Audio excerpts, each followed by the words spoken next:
Oye, pues excelente, Jorge. Ya el frijol con puerco que acabamos de comer, que nos hizo doña Mati, ¿verdad? Un frijol con puerco, vamos a llamarla así, dietético. Sí, vegano. Vegano, sí, por todas las verduras que lleva. Sí, pues lleva, ya sabes, el tomate. No puede haber frijol con puerco sin ese rábano, ¿verdad?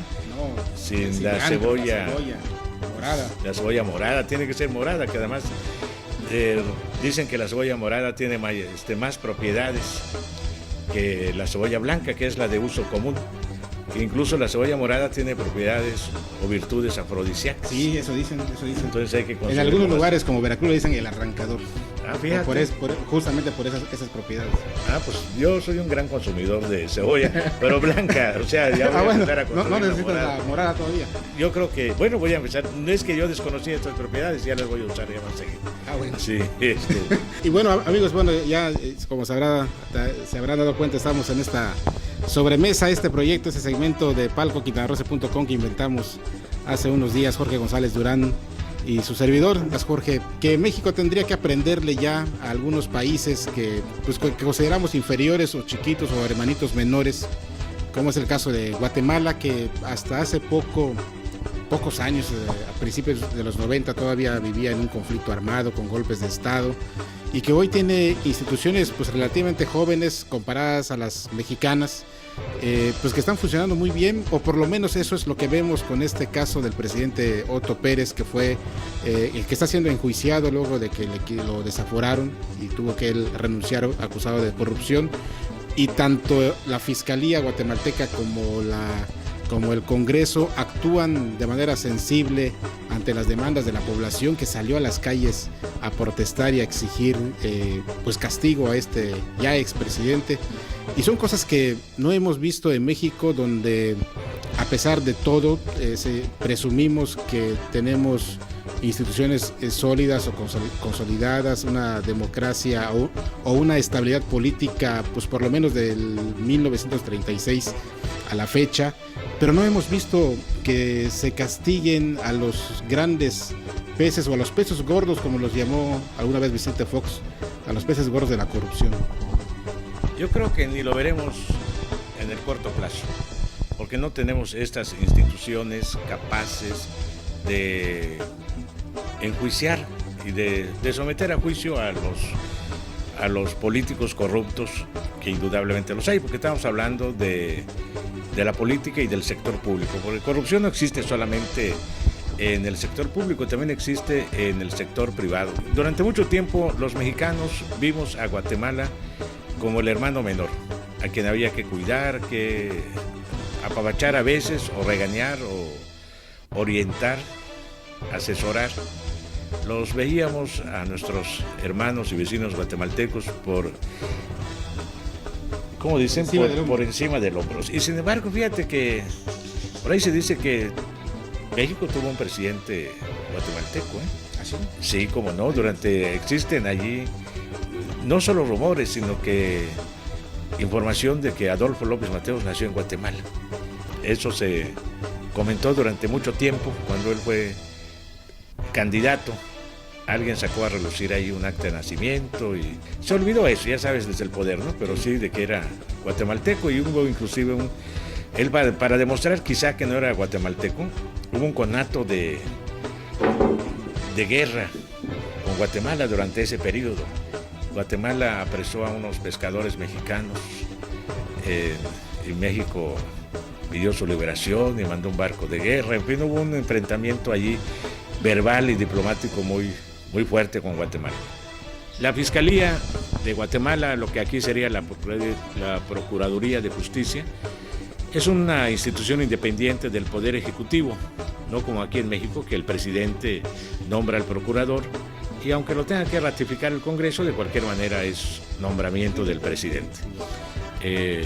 Lo mismo sucede con el Poder Judicial, y lo mismo sucede, lo cual es una aberración, hasta con la Secretaría de la Función Pública, con el que tiene que investigar los actos de corrupción del gobierno. Para lavarle la cara a los gobernantes, ¿verdad? Nada más para lavarle la cara a los gobernantes, para consumo del extranjero, porque los mexicanos no nos tragamos esos cuentos, ¿no? Y sin embargo, vemos que cayó, porque cayó el presidente Otto Pérez. Ya había caído también otro presidente de apellido Portillo, que estudió en México y que tiene ramificaciones familiares aquí en Quintana Roo, también por actos de corrupción.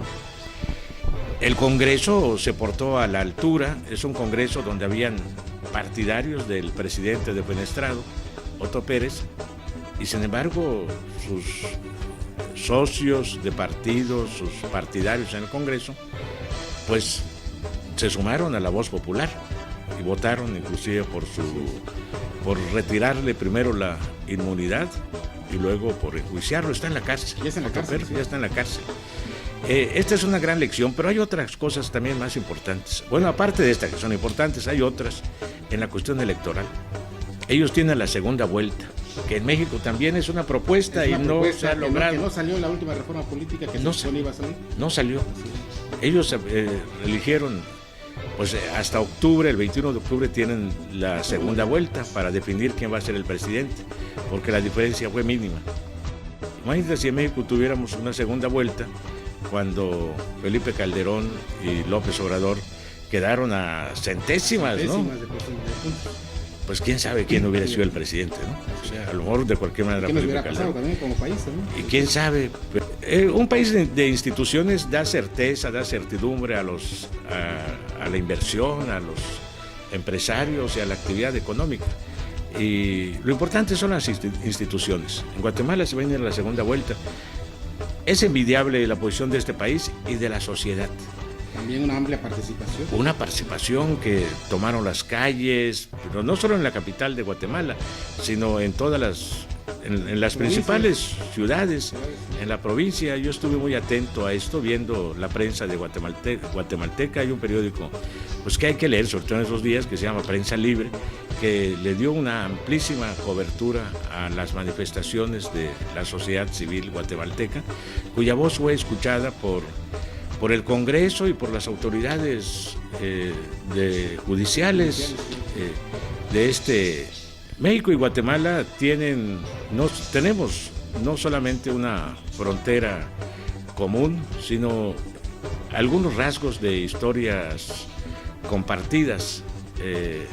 Durante la época colonial, Guatemala pertenecía a la Nueva España y pues los guatemaltecos sienten hacia los mexicanos afecto, pero sienten también o resienten nuestra actitud a veces un tanto soberbia, ¿no? Como tú dices, de verlos por encima del hombro, de verlos como los hermanos menores. Sin embargo, nos están dando alguna lección de democracia, lección de vigencia de las instituciones que sí funcionan, y de que la caída de un presidente no significa la debacle de un país, no huyen las inversiones, no se devalúa el peso. En México no hay inversiones, hay devaluación y todo, y el presidente está allá, ¿no? Entonces, a pesar de las críticas. Los escándalos en los que se ve involucrado. La Casa Blanca, la Casa de Videgaray y de compañías constructoras favoritas del régimen. Sí, el escándalo de corrupción en Coahuila con los Moreira. Con los Moreira, que gobernador Rubén Moreira, ¿no? Rubén, que sustituyó al hermano, que era Humberto. Humberto, que deja la gobernatura de Coahuila, asume la presidencia del Comité Nacional del PRI. Lo tienen que relevar y entró Pedro Joaquín en lugar de él, porque si él hubiera permanecido en el PRI, quién sabe si Peña Nieto hubiera ganado la elección, porque empezaron a surgir los escándalos de corrupción. El último castigo, entre comillas, que recibió. El último castigo, porque no ha sido enjuiciado. Hay allí miles y miles de millones de pesos que nadie sabe dónde están. Como dato anecdótico, recordemos que allá en Torreón, Coahuila, estuvo aquel general que vino aquí a Quintana Roo de jefe de la policía, el general el Villa. Sí, cómo no. Sí, en Torreón. Así es. Un caso muy raro de este general Villa, porque Francisco Villa, su verdadero apellido no era Francisco Villa, era Doroteo Arango. Y yo no sé si legalmente ya luego fue aceptado. No lo sé. Pero la cosa está en que su pariente era nieto, ¿no? O sobrino. Era sobrino, nieto, algo así. Era un parentesco lejano, pero él usufructuaba. Lo usufructuaba y llegó a ser general del ejército y jefe de la policía de aquí, y luego de muchos escándalos, y más que de escándalos, de mucha ineficacia, tuvo que ser relevado. Pero aquí estuvo, esa es la cosa que también con Coahuila, ¿no? Y en Tamaulipas hay 12 gobernadores que están en la lista de lavadores de dinero de Estados Unidos, de la DEA, del FBI, de estas oficinas que se encargan de vigilar esto en Estados Unidos. Y aquí en México no ha pasado nada. No pasa nada aquí. No pasa nada.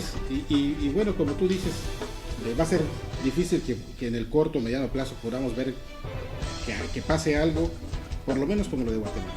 Sí, claro. Por ejemplo, en Guatemala se investigó, porque durante la guerra la relación de México y Guatemala es muy cercana.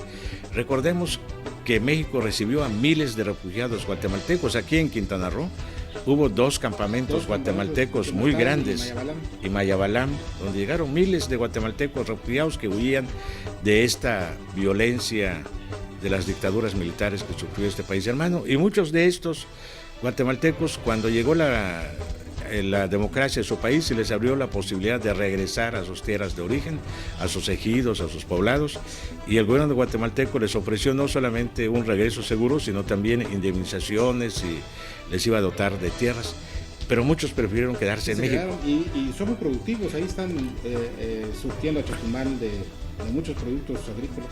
Y también están en Campeche. Fíjate que la violencia ayudó mucho a Guatemala. Se politizó la gente, se politizaron los campesinos, los indígenas, y entendieron el valor no solo de la paz, sino de la democracia. Entendieron que la paz sin democracia es, como se dice, la paz de los sepulcros, ¿no? Sí. Tiene que haber paz productiva, paz para crecer, paz en armonía. No se trata de la paz por la paz. Aquí se habla mucho también de la unidad. En Guatemala no se habla de unidad, se habla de democracia, porque la unidad es un concepto muy abstracto. No podemos decir, vamos a unirnos todos agarrados de la mano. No, que cada quien tenga sus diferencias, pero que se diriman estos conflictos por la vía de las instituciones, y que en Guatemala están funcionando. Debemos aprender de eso. Hay que aprender, pues, en paz, vayamos en paz. Vayamos en paz, y ojalá que también en democracia. Vamos a tomar un café por ahí. Vamos a un cafecito. Vamos, amigos, pues muchas gracias por estar con nosotros. Esto es Charlas de Sobremesa en palcoquitanarose.com, las noticias de Quintana Roo en línea.